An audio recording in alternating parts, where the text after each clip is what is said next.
Well, it's picture perfect out here, and would you believe me if I said this is just someone's front yard? We are not at some fancy schmancy garden, and yet it looks like this. Now take a look at the sign right next to me, the Native Plant Garden Tour. That's taking place today, 9:30 to 4, and you can still be a part of all the action, and you can come see gardens just like this one.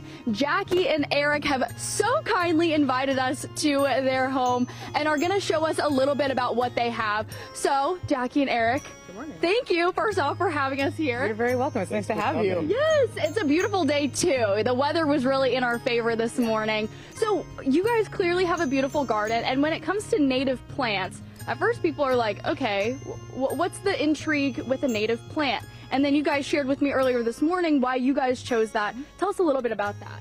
So we knew that we wanted to do a garden like this way before we bought our house, and we knew that native plants were going to be a really great addition to the front of our home. They bring a lot of beneficial insects, they bring biodiversity, they're water-wise, and they're beautiful.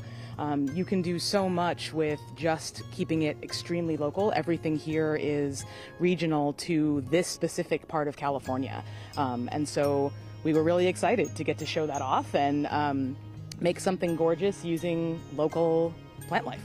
And when you guys first started this project, I know some neighbors were looking over at you like, oh, what are they up to? But Eric, clearly this has quashed any of the hesitation they had about it, right? Right, yeah, it started out, we killed the lawn with a process called sheet mulching and got a city rebate for killing the lawn, which is great, to help pay for the plants. And at first it just looked like some mulch and some sticks, but it quickly has developed in just a couple of years into what you see now. That's the beauty of it, right? You can't see it when you're first starting out, but then it grows into this. Now, you also wanted to show us firsthand a few of the different plants that you have out here. So, Jackie, take us on a little walking tour right here. Sure. So when we were starting the project, this was all just kind of some big dense shrubs, and we didn't like it, so we pulled them out. One of the things that we wanted to focus on with this garden was having things that are in bloom a lot of the year. So we have flowers in this garden from around January through October.